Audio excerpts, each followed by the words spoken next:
Good morning to all of you. आज के इस वीडियो में हम अपना बजट का थर्ड पार्ट पढ़ेंगे, टाइप्स ऑफ बजट। अब ये टाइप्स ऑफ बजट कौन कौन से हैं? Deficit budget, surplus budget and balance budget. Budget के प्रकार। अब बच्चों ये देखना है कि ये बजट, बैलेंस बजट क्या होता है। बैलेंस बजट मीन्स संतुलित बजट, जहां सरकारी व्यय सरकारी प्राप्तियों के बराबर होता है। Government expenditure is equal to government receipt. हमारी गवर्नमेंट विभिन्न आइटम्स पर जितना भी खर्चा करती है वो इक्वल होता है जितनी भी रिसीट गवर्नमेंट विभिन्न सोर्सों से प्राप्त करती है उसके। तो जहां भी गवर्नमेंट का खर्चा गवर्नमेंट की प्राप्तियों के बराबर हो, that is called balance budget. Second one is surplus budget, बचत का बजट। इसके अंदर क्या होता है? Government expenditure is less than government receipt, means सरकारी व्यय सरकारी प्राप्तियों से कम होता है। सरप्लस बजट में गवर्नमेंट जितना एक्सपेंडिचर करती है, जितना खर्चा करती है, जितना भी विभिन्न आइटम्स पर व्यय करती है, वो कम होता है उसकी प्राप्तियों के, रिसीट के। विभिन्न सोर्सों से जो गवर्नमेंट की इनकम है वो ज़्यादा होती है और उसका व्यय कम होता है। उसको कहते हैं हम सरप्लस बजट, बचत का budget. Third one is deficit budget, घाटे का बजट। अब इसके अंदर क्या होता है? Government expenditure is more than the government receipt. यहां गवर्नमेंट का व्यय गवर्नमेंट की प्राप्तियों से अधिक होता है। सरकारी व्यय सरकारी प्राप्तियों से अधिक होता है। सरकार को विभिन्न सोर्सों से मिलने वाली इनकम कम होती है और सरकार का खर्चा ज़्यादा होता है। इसको कहते हैं हम डेफिसिट बजट, घाटे का बजट। क्योंकि यह घाटा है, उसकी रिसीट कम है, एक्सपेंडिचर ज़्यादा है, प्राप्तियां कम हैं, खर्चे ज़्यादा हैं, इसीलिए इसको कहते हैं हम deficit budget. Budgetary deficit, budget घाटा। Budget deficit refers to a situation when budget expenditures of the government are greater than the budget receipts. Budget घाटे से अभिप्राय उस स्थिति से है जिसमें सरकार का बजट व्यय सरकार की बजट प्राप्तियों से अधिक होता है। एग्जाम में ये क्वेश्चन पूछ लिया जाता है, डेफिनेशन पूछ ली जाती है। तो बजटरी डेफिसिट से आप क्या समझते हैं? तो बजटरी डेफिसिट मीन्स बजट घाटा, और बजट घाटे से अभिप्राय वो परिस्थिति है जिसमें गवर्नमेंट जो बजट प्राप्तियां करती है, बजट की जितने भी रिसीट्स हैं वो कम हैं और उसका बजट का जो व्यय है, एक्सपेंडिचर है, वो ज़्यादा है। अब ये डेफिसिट, बजट डेफिसिट भी तीन तरीके का होता है। इसके 3 टाइप्स हैं। Number 1, revenue deficit.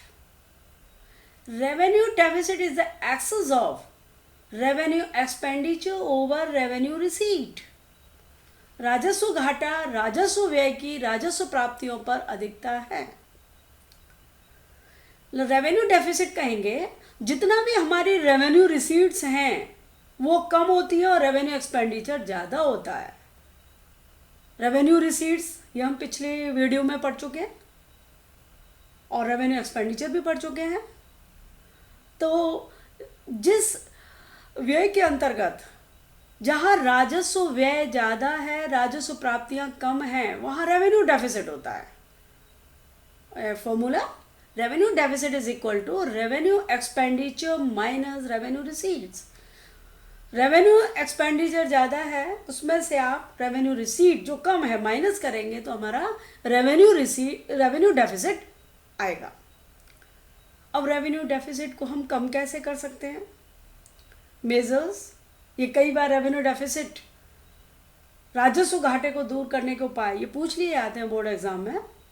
तो number 1, to reduce its expenditure, government अपने खर्चे को कम करे, खर्चा कम होगा तो हमारा जो रेवेन्यू एक्सपेंडिचर रेवेन्यू डेफिसिट है वो कम हो जाएगा। To increase in tax and non tax revenue, दूसरा सोर्स ये भी है कि जितने भी टैक्स से मिलने वाला रेवेन्यू है या नॉन टैक्स रेवेन्यू है वो उसमें वृद्धि हो।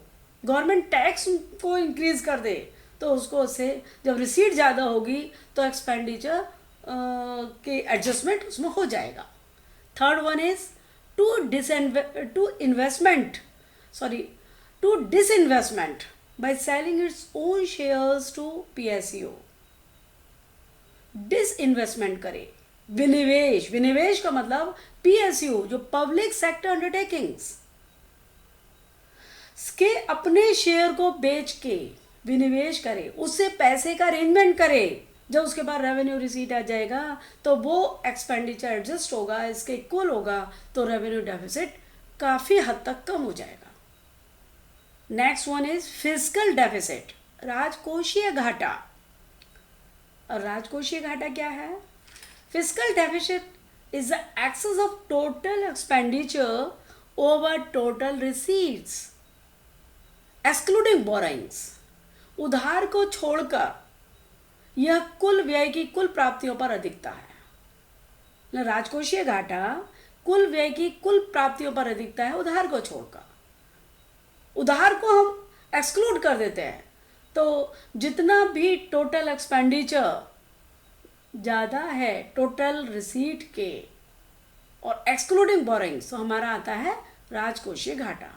Fiscal deficit is equal to total expenditure minus total receipts excluding borings.